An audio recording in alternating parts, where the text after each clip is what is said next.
it's finally feeling sort of like spring. We had that one warm day, so the sun comes out and it's like, oh, let's do that again. Migration is gearing up. Got 2 up front and another one there, and one chair still on the rack if we get it.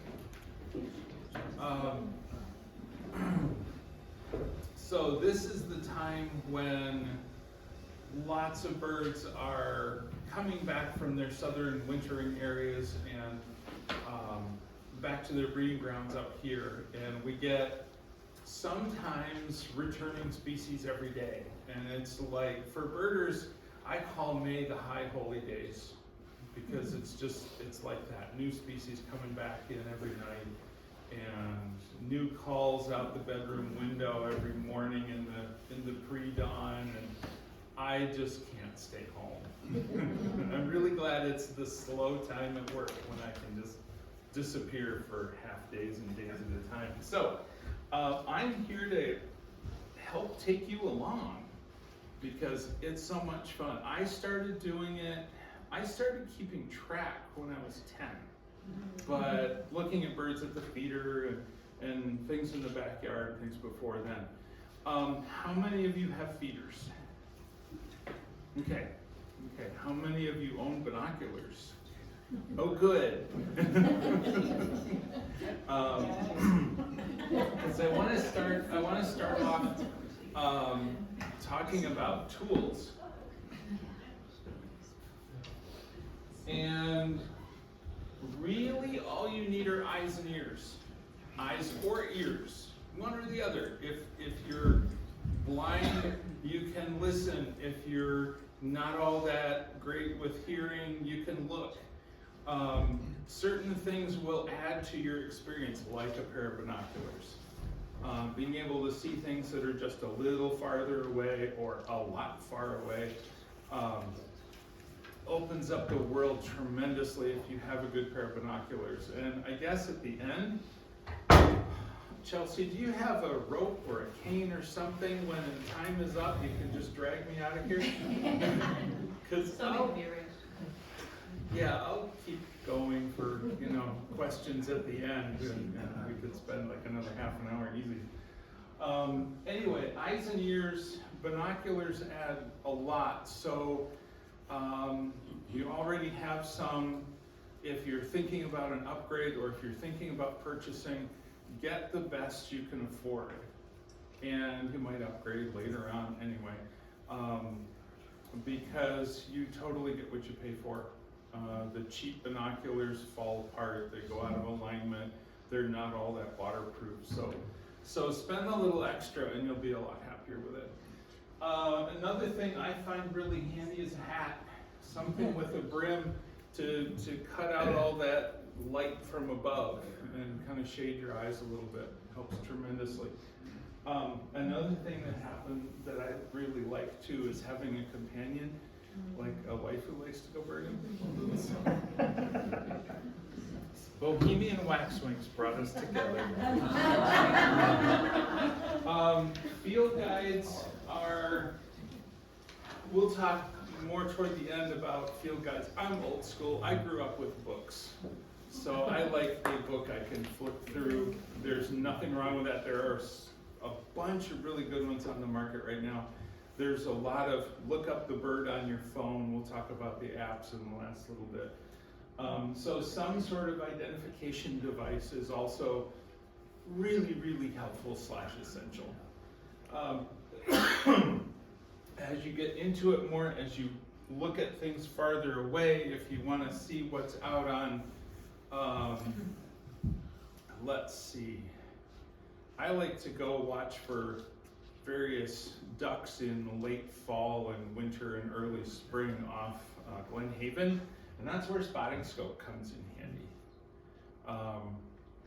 It's basically a telescope with one more lens or one more mirror in there, I'm not exactly sure, but it flips the traditional upside down image back right side up the way you're used to looking at it. And there are, I got that one when I worked at Wild Birds Unlimited right up there. So when it was here, so it's been a while. There are newer and lighter designs out now, especially lighter. You know. But again, that's another few to several $100 investment. So make sure you're like really serious about this. And that's it. You can bird with feet, you can bird on a bicycle, you can bird in a car. You don't really need anything else, you know, some way to get to where the birds are, but the birds are probably right around you, especially in a lovely little town like this and in Leelanau County. We live in one of the best corners of the state, especially for spring migration, so we are lucky. Okay, I'm going to cover a few basic things and lots of stuff to think about and work on and everything. It's going to be a lot in a hurry, but it's totally just scratching the surface and things to pay attention to, things to practice. Bird identification does take a lot of practice, and you'll get better at a few more every year. So we're going to start with habitat, look at size and shape, what birds do. They have all sorts of little eccentricities that help you identify them. Notice I put color at the bottom because light can play tricks on you. There's a lot of other indicative stuff that you don't need color for. Some birds, we'll talk about birds that come in 2 different colors or more. And I think one of my best pieces of advice is start with what you see around you. Get to know the starlings and the grackles and the robins and the goldfinches and the things that come to your feeder. And they become kind of the foundation of your knowledge, and everything else gets compared to that.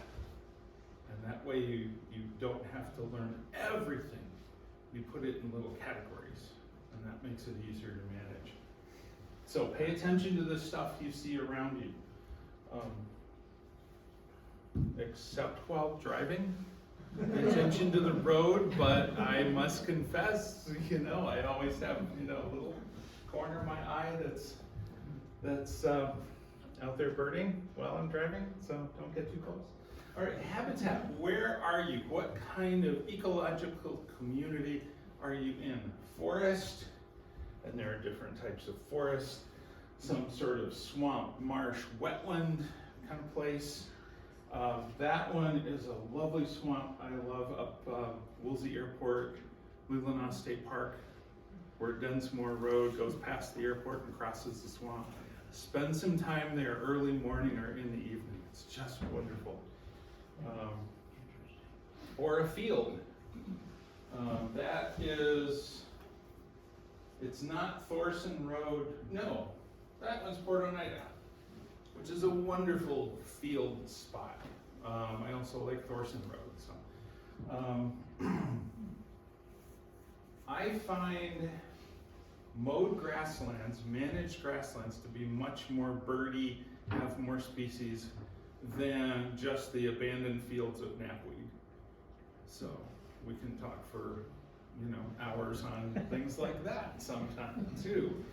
Now where two habitats come together, you get birds from each one within sight, and you get a bunch that like that edge habitat. So where things meet, spend some extra time. And here you have, I'm actually standing on a trail with fields at my back, and we have a little stream running through and a bunch of bushy, shrubby vegetation in there.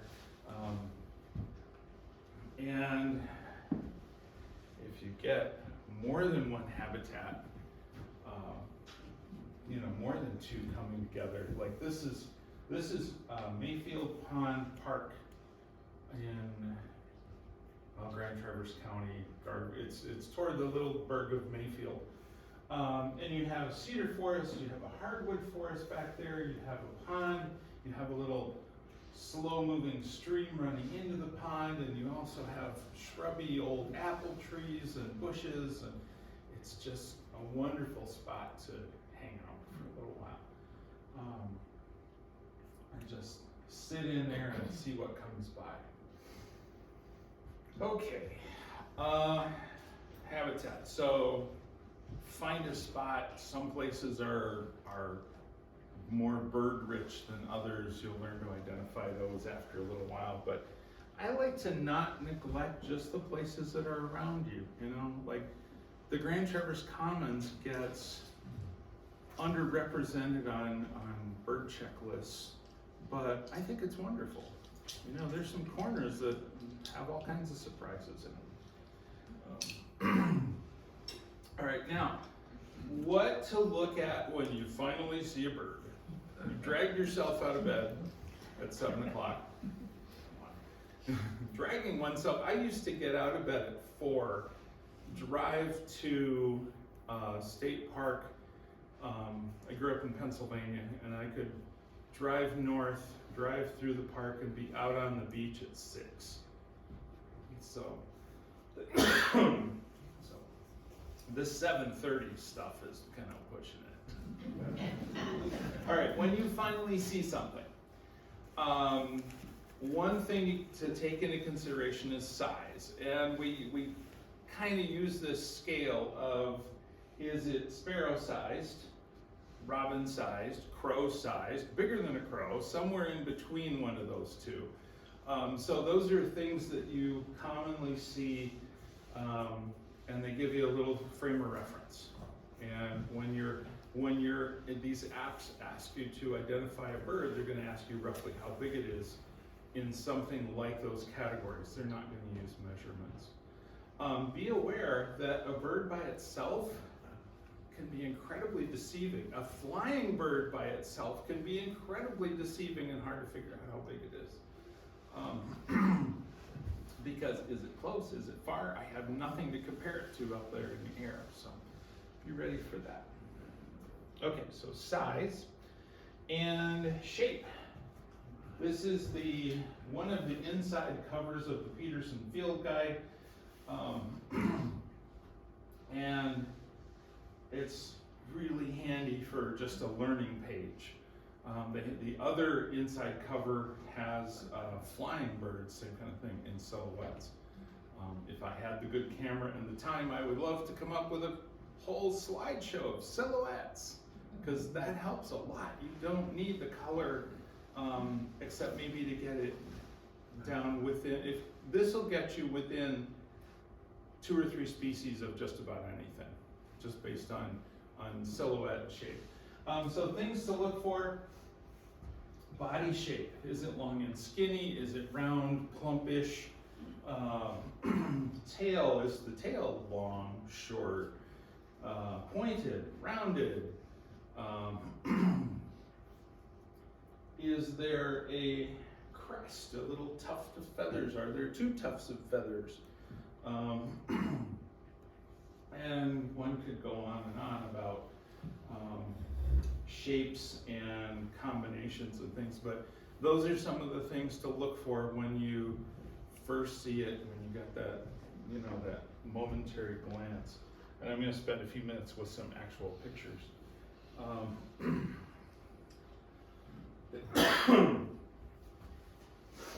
I think just about all these, if you don't see a photo credit, it's an old slide of mine. And image quality is because it started out as a slide, got digitized, got projected, you know, so. All right, so the middle one, you all recognize that one? Female cardinal, all right? Her beak is typical of seed-eating birds, the finch group. Cardinals and grosbeaks have a large version of that, and if you look at things like house finches, goldfinches around your feeder, it's still that conical beak, it's just smaller because they eat smaller seeds.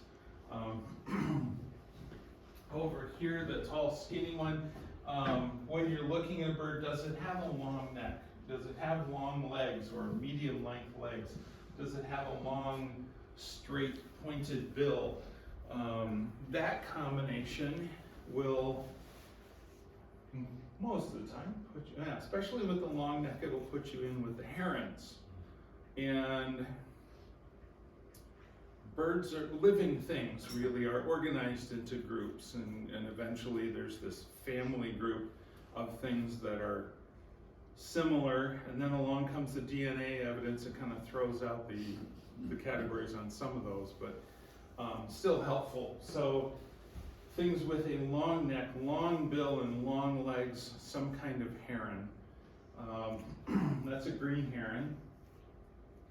Or is it shaped like a chicken? In which case it might be a ruffed grouse, or in this case a spruce grouse. Funny story, driving, I forget what road it was, basically go up to the Mackinac, cross the Mackinac Bridge and turn right and go east. We were driving along there, my daughter's driving, and I'm looking out the window, and I see this plump, shape like that with black and white speckles, and I go, spruce grouse, turn around! So she does so as soon as she can safely, pull off, turn around, go down the road past the spot, turn around again and come back. By the time we got back there, my spruce grouse had been joined by the other chickens.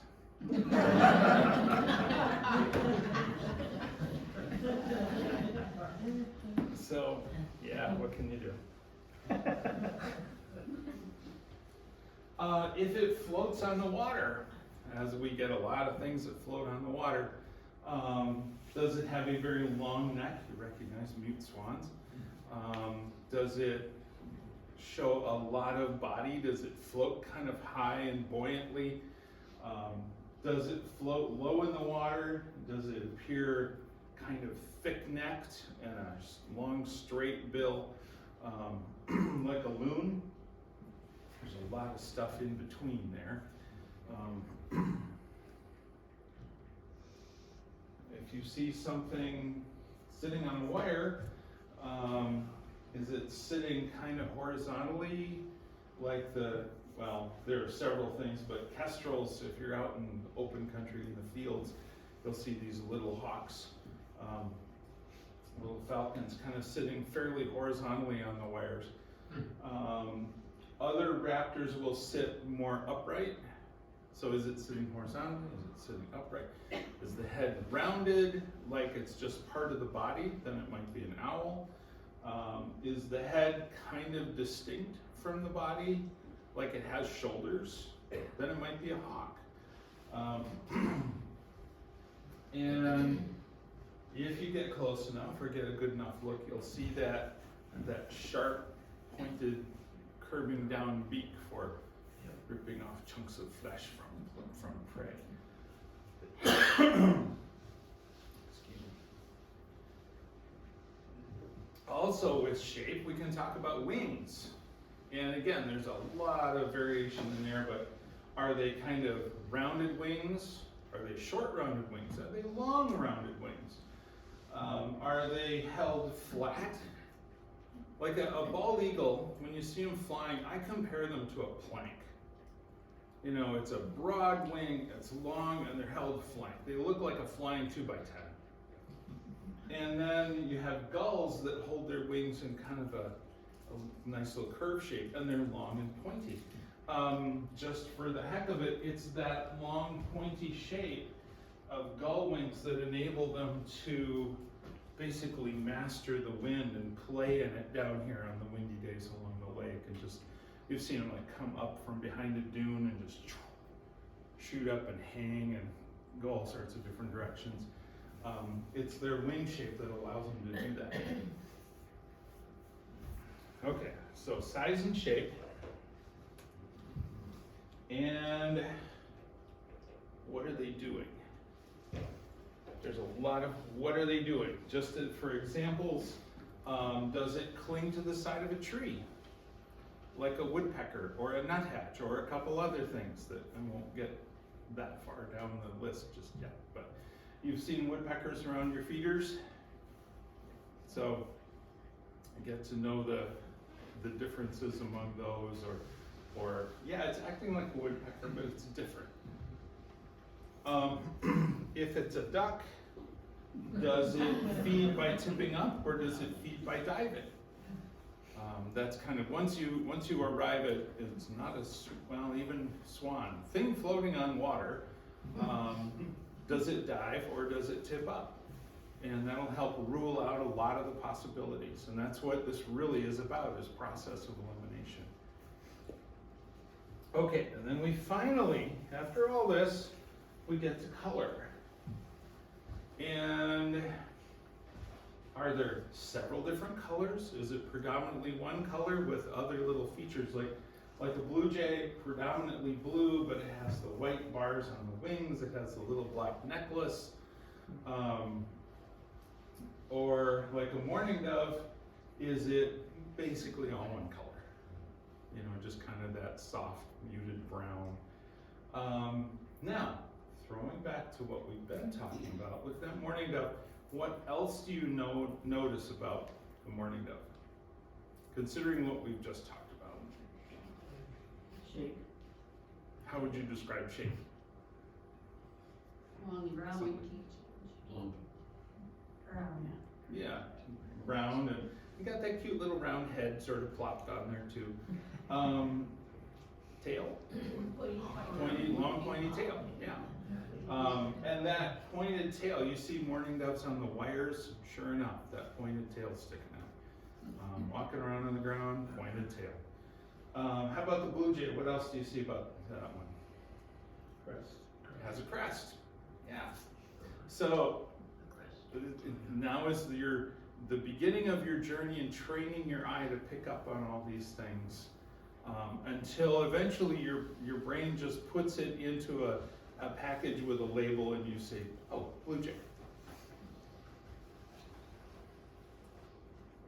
Okay, now color changes. You've seen this one before, the American goldfinch. They've pretty well changed. There might be some that aren't quite, the males aren't quite fully changed, but the males are turning bright yellow this time of year with the little black forehead and the black wings. And they'll retain that until probably October-ish, and then they'll change to something more muted olive with a little bit of yellow tones in it. But they still have the black wings with that white stripe across. It's called a wing bar. So that will carry you through the whole year, no matter what the rest of the body looks like.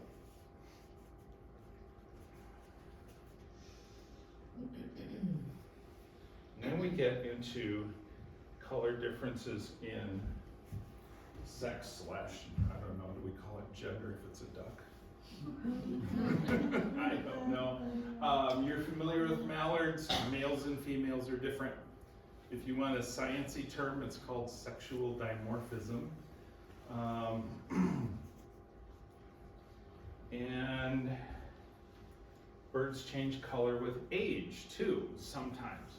This is an adult ring-billed gull. You see the little ring around the bill.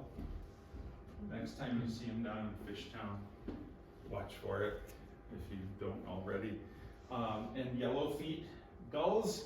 Gulls, the clinchers are, what does the beak look like, or the bill, and what's the foot color? That combination will sort out 99% of what we have around here, which is 2 species. If you see anything other than that, then you go for the field guide. Now, that's an adult, that's I think ringbills are 2 years, he's like at least 2 years old. His first year, it looks like that. So the brown speckly ones that you see down there, some of them might be, if it's late summer, fall, it's ones that have hatched that year.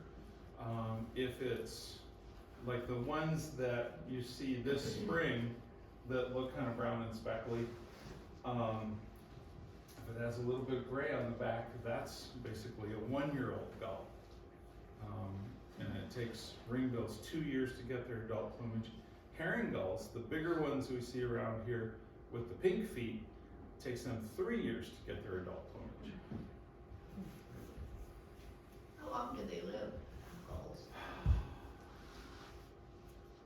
I'm I'm gonna throw out 10 years, maybe longer.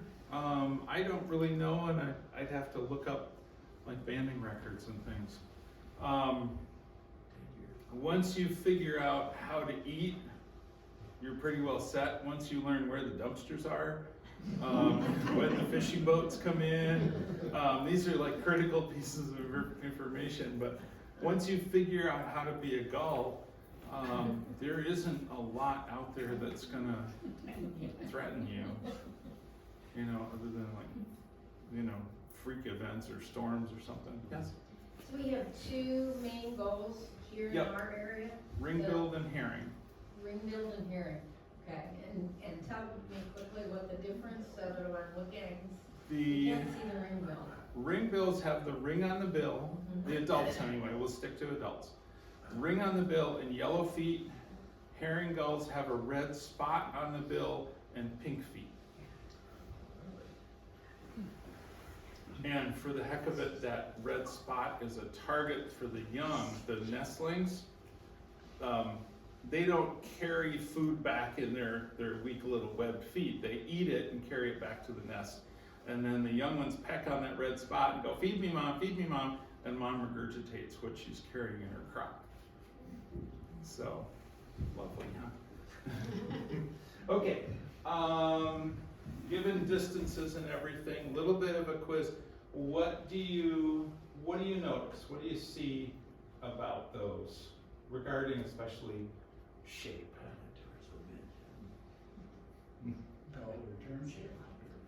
Without drawing conclusions, so Mark's on the right track, but. More horizontal shape. Yep, fairly horizontal. How about this one? How about beak shape on that compared to that one? Very different. Little hook. There's a little like extra hook on the end. The smaller birds just have a plain, slightly down curved beak, and the other ones have that little extra, I don't know how you describe it. It's a little thicker and it has a little thing on the bottom. And it's also taller this way. It's more this shape of a beak instead of just lower and pointed. Short legs, longer legs,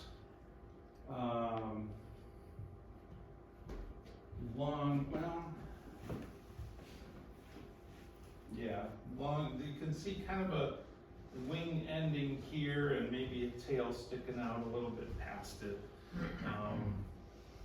Fine points and kind of a crappy photo, so. And Mark's right, the two are some kind of tern, and the one is a gull. I took it in Florida, it's a laughing gull, and I forget which terns. Okay, things that we see around here. Challenging photo, I think I took this through a screen, because if I opened the back door, they all would have flown away. What do you see like between this one and that one? Some stripes on this one? Yep. Wing bar on that one, and more of a solid color as opposed to stripes. Can you see? Well, what do you notice between that one and that one? Tail. What about it? Longer square end. A lot longer tail and a square end. And if you look really closely at this one, it has a little notch. Does that show up back there? Yeah. Okay. Yeah, slight little notch. Those are both, all three of those are finches. The striping one is a pine siskin. The lower one with the wing bar, that's a winter plumage goldfinch. And the long-tailed one is a house finch. So, all three pretty common feeder birds around here. Yes?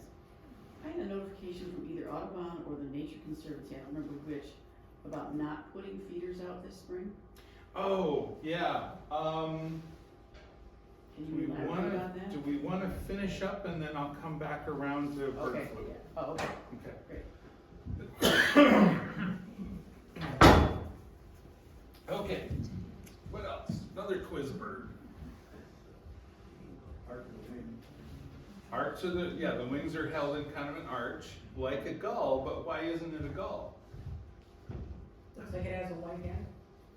Yep, white head, and what about right out here at the end? Yeah, the feathers are separated, aren't they? Gulls don't do that. Gull wings come to a point.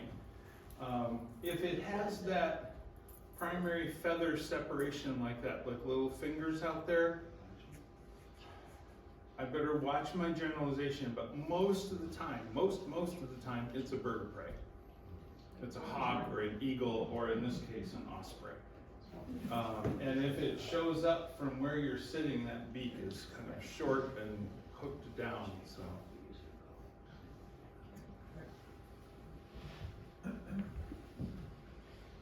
Okay, so, yeah, you did well on the quiz. And it's a matter of I like to start people out with ducks because they might dive, but usually they're floating around, they're not going anywhere in a big hurry. You only get distracted because they come through in the cold. So, I don't like to start people out with the birds that move really quickly and everything, but you'll work your way up to it. It's a matter of learning to see these features, maybe even a few at a time, and then eventually learning what to look for if it doesn't remind you, if it doesn't ring a bell or something. So, don't worry. It takes time and everything, but as far as identification devices, I spent how many bedtimes? Like I started keeping track when I was 10. So in a lot of years, and before if I knew I was going out the next day, I was lying there in bed just flipping through the field guide looking at pictures. So, associating names and images, and then I get out there, it's like, oh, that's I recognize that. I got my older daughter involved in it when she was young, and one of her first real sentences was, "I'm lying on the floor with Daddy reading the field guide." Nerd. Anyway, keeping up with the times. We do this on our phone a lot. And one of the things you'll hear people talk about a bunch is eBird, it's put together by the Cornell Lab of Ornithology, and it's turned into this fantastic repository of data. They wanted people to send in their bird sightings, so they came up with a way to start a checklist, and then you enter the number of all these different birds that you're seeing as you wander around this particular location. And there are lots of fun things you can do. That's what the mobile app looks like. There is a real computer. You can access it from the web, and it looks quite a bit different, and there are lots of other fun tools you can have. What's the name of that one again? eBird. eBird? Yes, ebird.org. Or just eBird if you go to the App Store. That one's free. It has, I use this one mostly as a way to keep track. Not really identify. We'll get to another tool for that. One of the identification ones is modeled after the Sibley Field Guide. And I've been getting to know this one. It's kind of a newish one to me, but there's a lot of good information in there. I don't know if I'd recommend it for a beginner because there's a lot of text. The printing is really small. The images aren't all that. You can find other books where the pictures are bigger. But when it comes to telling the difference between closely appearing species or something, Sibley does a really great job of teasing out the details. This is the Sibley app, and it has a whole bunch of, you can look up, I think I'm seeing something or other, and you can look it up. Like I said, that one's $20. Cornell's identification app is called Merlin. So if you want to identify things, download Merlin. If you want to, keep track, download eBird. They're both free. And you can see right there's the start bird ID, and then it will lead you through where were you habitat-wise, and it's picking up on your location information, so it knows what part of the country you're in. And then it's gonna ask you questions really similar to what I just went through: size, shape, overall color, and it will suggest 3 or 4 species that your bird is most likely to be, and then you play match the picture. So it's really quite cool. I like the sound ID. Yeah, and they just started doing that in the last, year or so. You can hold your phone up, stop breathing so you don't get breathing noise, hope the wind isn't blowing too much, or buy a fancy microphone if you really want to go for this. But you can get a decent sound recording, and the artificial intelligence will suggest an ID or a couple possibilities. And then you can upload it to the Macaulay Library and become part of this vast wealth of bird knowledge that can be used by researchers too. Another one I like to have around is by the Audubon Society. You've got the identify a bird option. I've been at this long enough. What I really use this one for is search the guide. I look for a particular species. I mostly use it if I hear a call and I know it's either that or that. So I want to hear the 2 calls to compare it, or the 2 or 3 calls to compare it to what I'm actually hearing. So I look up what I think it is in the guide, and it's got a little play the call option on there. And if it's not that, then I might go to the other one. So it's really a confirmation thing for calls. But I can't attest to its identifying capabilities, but they're all getting pretty decent at least. And that one's free too. All right. A few kind of general tips, I guess. Once you get somewhere, you get out of the car, you walk up to the pond or whatever, you disturb everything, you disturb the equilibrium that was there. So wait 5 or 10 minutes and things will settle back in. The birds that went diving for cover will come back out if they figure out, oh, okay, no real threat. Just somebody who's gonna stand there quietly, and things will start coming out and start calling again. And you'll see a lot more just with that little bit of extra time. Watch the bird. Don't reach for the book or the app right away. You've got a few clues, you know what kind of features to look for, so kind of keep that mentally adding up in your head, and then after it flies away, then reach for the app or the book.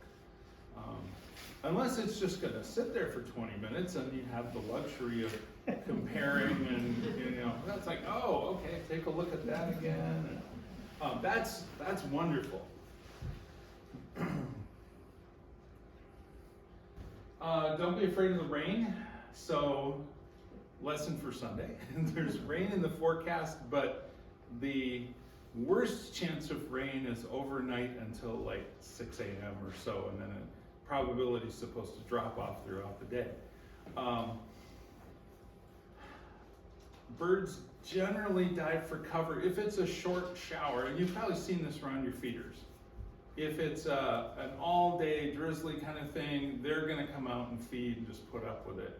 But if it's a thunderstorm that rolls through or something short, they're gonna dive for cover, wait it out, and then come back out after it's done. So they can get really active, and then they'll disappear while it rains, and you sit in your car, and then they'll come right back out. So once it starts raining, if you think it's a showery kind of forecast, you don't have to run home right away. See how long it's gonna last, and if you're out there when it clears up, it can be amazing for a half hour to an hour. Like I said, field guides, bedtime reading, fun habit to get into. Find a patient person to hang around with. Somebody who's willing to walk you through some of these IDs, somebody who's willing to point out brown-headed cowbirds and things that they may have seen thousands of times. But I did a walk last weekend at Traverse Area District Library with probably 15 or 20 people who've never been on a bird walk before, and it was so much fun to feed off their enthusiasm. It's like the kind of thing, it's a teacher thing. You pick up on the enthusiasm of the student, and that kind of keeps you going. And please, you don't have to get them all right. There will always be some that fly away, and all you can say is, it was small. Maybe it was small and it was brown. I think it may have been a hawk, but it was, 1,000 feet up, and this little dot in the sky. The little dots in the sky, I don't worry about. I can't see them. That's what my wife comes along for. So yeah, and at first you're gonna get some wrong, and it's not a big deal. You're gonna not be able to identify a bunch. There's a lot that just gets away, even after all these years, and that's okay. That's part of the fun. Sometimes it's like, if I'd only seen it for a few more microseconds, I think I could have nailed it. But you're halfway, your brain is processing, and then poof. That happens. It's the stuff of stories. Okay, where to go for more? I'll come back to this one, I think, when we're done. That QR code leads you to the Audubon Club's website in Grand Traverse Audubon. So you get to their list of events under a tab called All Things Bird. There's a little PDF that I wrote called Birder's Guide to the Traverse City Area. I also call your attention to Sleeping Bear Birding Trail for folks out along, it's kind of centered along M22, starting in Manistee and going up to Northport and back down to Suttons Bay. So Sleeping Bear Birding Trail can get you to several local spots that aren't included in the Traverse City Guide. Can you pick up on that QR code from there? Okay. So I'll come back to that slide, and anybody who wants to take a picture or follow it and bookmark it or something, that'll be like the last thing you see before you leave. And my email's on there too. You'll come back to that slide. The other piece of advice I have is get out there, go birding. Lots of good places around here. Anybody want to hazard a guess? Which waxwing? Cedar. No? So yes, waxwings, and they're not holding their crests up. I could point out crests. Waxwings have a little, crests are under voluntary control. And birds can, it's like if they're agitated or really excited about something, they can make them stand straight up. We saw a cardinal the other day with like a mohawk, and they can lower them if they want to be non-threatening, I think is what it really comes down to. Okay, so soft browns and grays. A friend of mine describes waxwings as a female cardinal with too much makeup.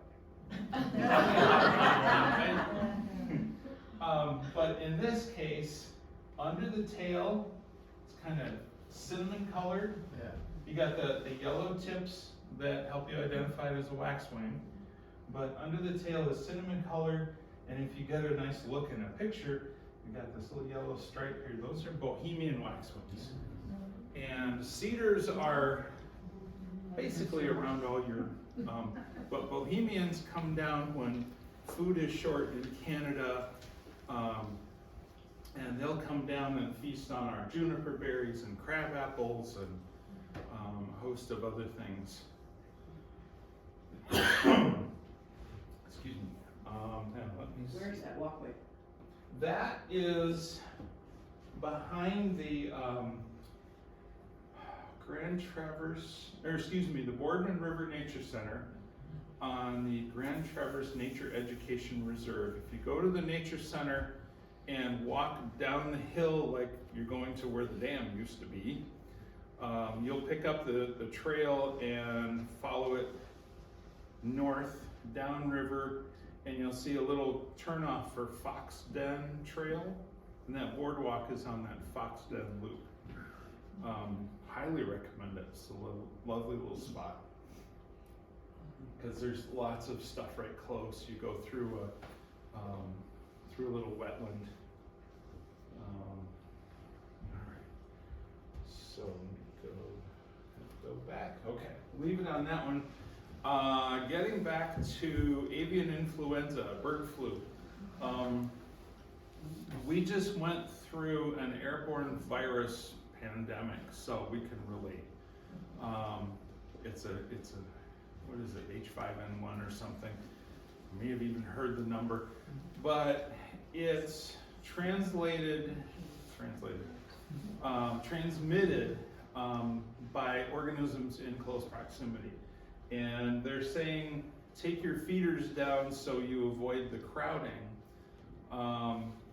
But in Michigan anyway, so far, it's been limited to southeast, a couple counties around Detroit, in wild birds.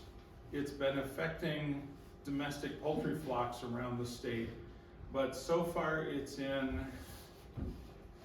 ducks and geese and one snowy owl, last I knew, downstate. And the nuanced information that I'm seeing is if your feeders are not near a backyard poultry flock, if you don't have ducks coming in, the mallards under your feeder or something, like anybody along the river probably has mallards that come up and eat the fallen seed, I would take those feeders down. So if you don't have waterfowl around your feeder, if you don't have chickens or other domestic poultry nearby, then you can probably clean them regularly with 10% bleach solution. They're recommending weekly. Excuse me. And I think it's okay to leave them up. I let ours go empty, and I think I'm about to the point of cleaning and starting them back up again this weekend. And what about bird baths? Bird baths, same thing. Keep them regularly clean. But it's kind of like good feeder and bath hygiene anyway. So, because the other thing that goes around this time of year with the piles of bird poop and seeds when the snow melts is a salmonella-based disease, especially in like house finches and pine siskins and things. So to avoid that, keep the feeders scrubbed out. I'd say fill them up, let them empty, scrub them out, fill them up, repeat. Yes. North of here, the Hudak, we've got a little bigger problem Okay. there. Don't yeah. put out the suet, because they'll knock Yeah. the pole over. And I have a Well, when Wild Birds Unlimited was here, it was called a super pole. It's a 3/4 inch steel rod. One morning it was bent in a graceful arc, and in the $100 feeder hanging from it, there were tooth marks. So the feeder is now in the front yard, and I took the pole and put it between a couple of trees and did the, country blacksmithing to straighten it. We got one from Blue Jays. Yeah. And then in all that wind, back in December, I had the pole in really soft ground and lousy sod, and it just blew right over. So that's a continual evolution of feeder design. So yes. Can you talk to us a little bit about, I've been reading about the house finches and how awful they are for people that have bluebird houses? Is it the house finch that attacks them? It's probably house sparrows or Sparrows, starlings. yeah. House sparrows, around here anyway, if I want to tangent, birders do this thing called a big day. We play these games. How many species can I find in a single day? Or in a year or something. And in kind of the shorter versions of the game, if I want to find a house sparrow, I go to a farm that has cattle, an actual working farm, cattle or horses. In other words, grain. Or I go to downtown Traverse City, especially right across Lake Street from a wonderful establishment called Rare Bird Brew Pub. It's just kind of ironic house sparrow.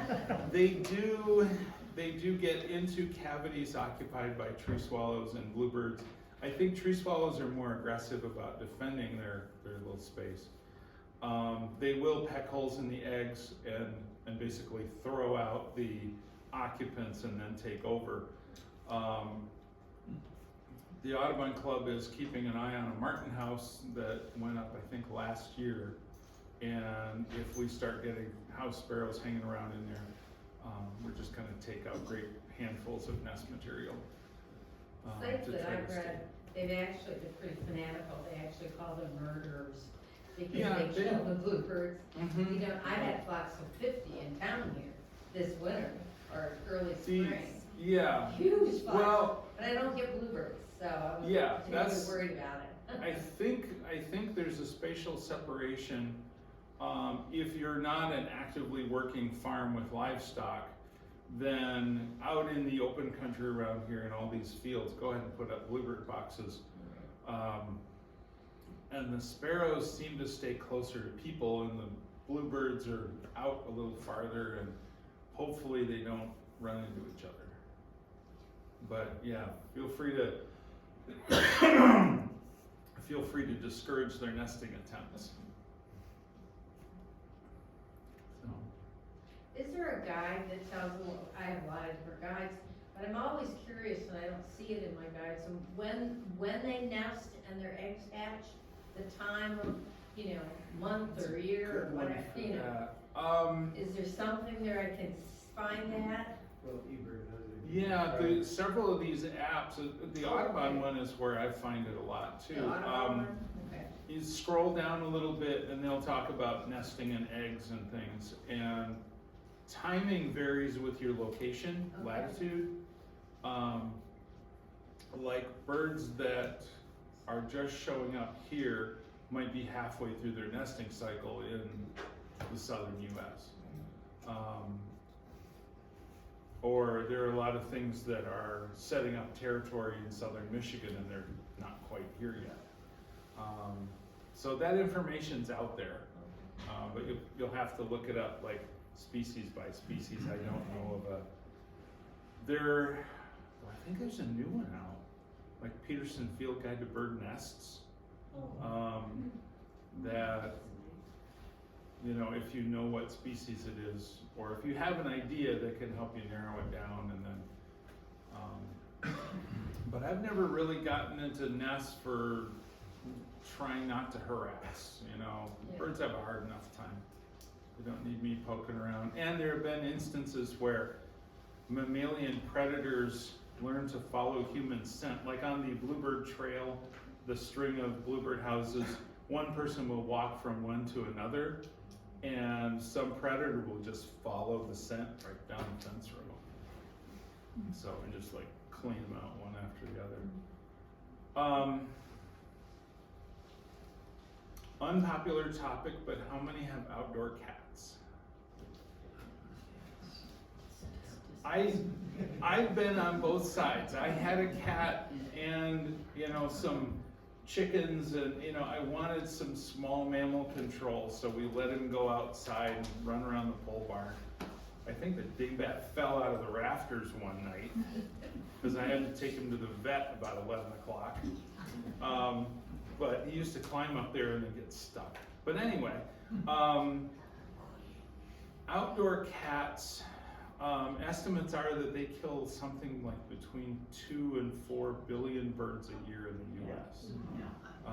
So outdoor cat became an indoor cat, complained fiercely for a few weeks and stood by the door, but you know, we made some allowances, like, okay, here's a chair by the window, you can sit and look at it. You know, so. I just saw a suggestion to build a big catio, like Yeah. a space on an outside patio, but you put chicken wire over it or whatever, so they can be outside, Right, but they yeah. can't. So they can get Destroy all the anybody. thrill except the kill. That's right. Just made that up. I've asked my neighbors to put bells on their cats, because we're surrounded by people who have cats. Yeah, I know. I don't. We have one that runs through the But most of them are yard. pretty accommodating, you know, that don't put a little bell on it, to give the birds a little warning. Yeah, I've still wanted to take a picture of Belle on a cat, except it's like a 10-pound Swedish cowbell. Swiss cowbell. And the cat's like anchored. So, yes. Without scaring the birds away from the feeder, what can you put on the windows to keep them from running into the window? Oh, I had there- 2 red bulls this year that just splatted against the side and they were laying in the snow. Do you but now already they've got- have screens on, There's or? already, well, there's screens on a couple of the, but the main one is just plain glass.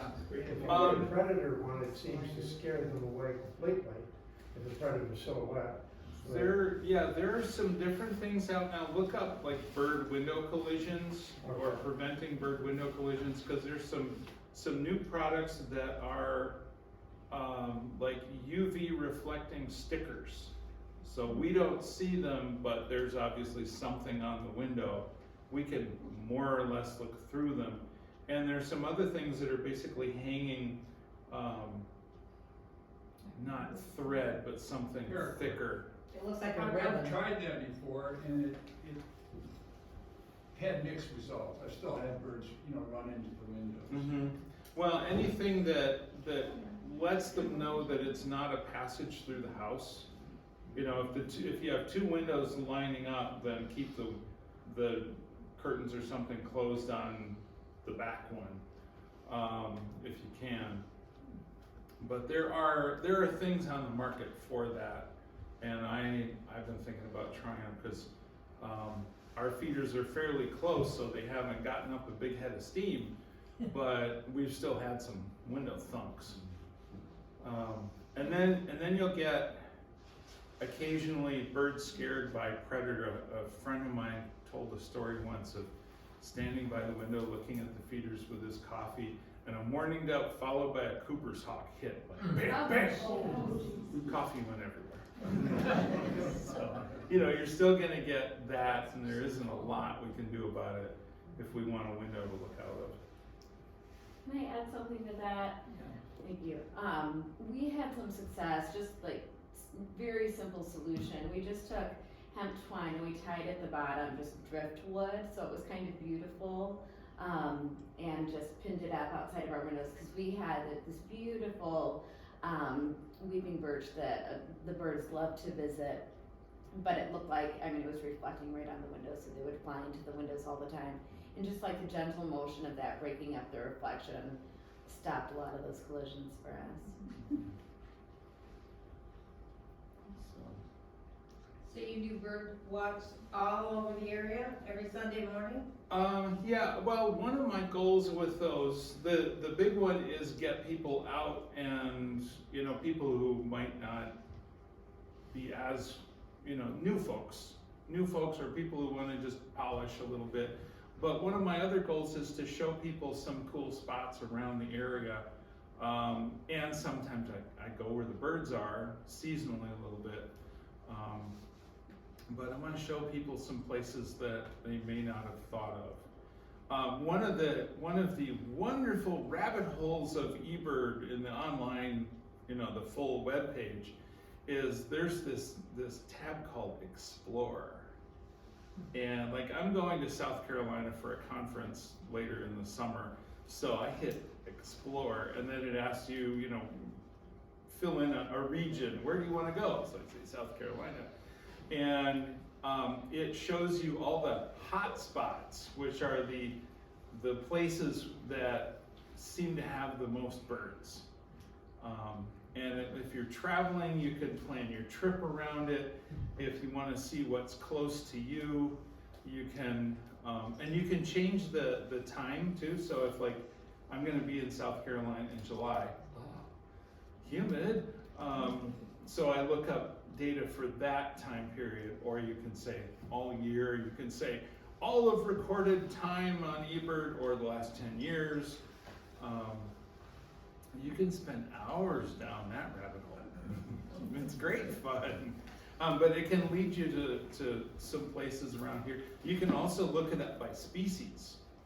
You know, if you're looking for a curlew warbler, it'll show you, and with a little color intensity scaling, it'll show you where most of the curlew warbler sightings are, or a few, or so every time you put a checklist on eBird, you get a little location pin on their map.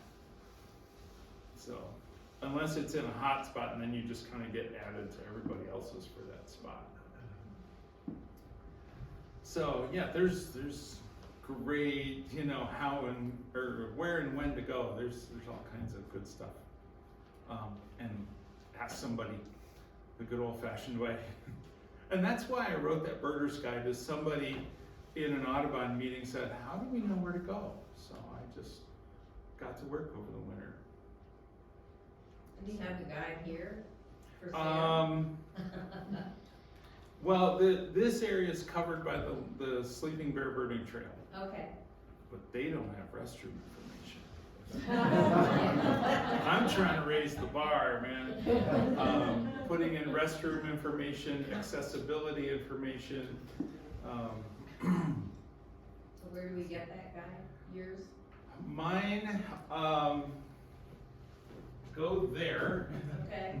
And then there's a tab on the homepage called All Things Bird, and just kind of hover over it, and the drop-down menu will appear, and it's called the Birders Guide to the Traverse City area. The closest it gets to Leelanau is basically the DeYoung Farm, and then I let the Sleeping Bear Birding Trail take over. What about the one that's charters? What's her name? Oh, Saving Birds to Habitat. Saving Birds, K-Church. yeah, they're having a K-Church. big bird fest come up Yeah, in June. thank you. I You're did want to welcome. mention that. June 2nd? It's a 4-day. Second fest. through the 5th. I would say just look up Leelanau Bird Fest. And they're gonna be doing some all-day guided trips. I think they have a curlew warbler trip and probably a half-day piping plover trip, as well as lots of local stuff. They're doing something down at Otter Creek. And I mean, this county is just rich in places to go. So, and feel free to email me and ask questions too. Yes? How long would you say your bird walk will take? Hour and a half to 2 hours, kind of given that if it starts raining, we'll probably just abandon it and cut it short, because it looks like pretty good possibility of rain right through the day, not just waiting for a front to pass and then we're good. But generally, an hour and a half to 2 hours, depending. Sometimes we've been known to run over if the birding's really good. With climate change, have you noticed changes in the migration pattern here with all of your years observing? I changed location in there too. I grew up in Pennsylvania and then came up here, so that's kind of confounding. But there have been a lot of southern things moving in, even in the, I've been around here like 30 years. Yeah. Not counting that little stint for grad school out west. Excuse me. Red-bellied woodpeckers are common, backyard feeder bird up here now. Carolina wrens are seen every couple of years. They're a southern species. They're like resident, fairly common and breeding in southern Michigan. We have breeding mockingbirds up here. Every year it's just not predictable where. So don't be surprised if you know mockingbirds from somewhere else and you think you're hearing a mockingbird. You probably are. So yeah, there have been some things like ranges shifting north. I was just hearing about an article in Audubon magazine by Scott Weidenstahl, who's a wonderful author, about that very thing, and birds are kind of racing climate change. They need to get to the breeding grounds at just as the insects hatch, or the eggs hatch, just as the most food becomes available. That's ideal.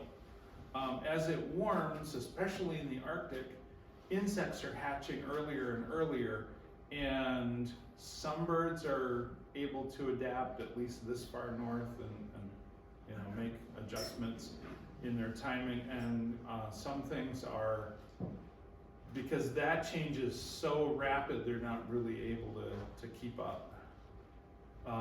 Shorebirds are a big one, and the sandpipers and things that run along the beach and stick their beaks in the mud and at the mud flats on Boardman Lake and stuff.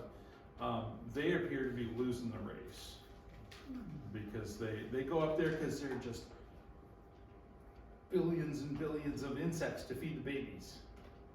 So they'll put in this long, rigorous migration, and then they'll go back to Central America or South America for the winter.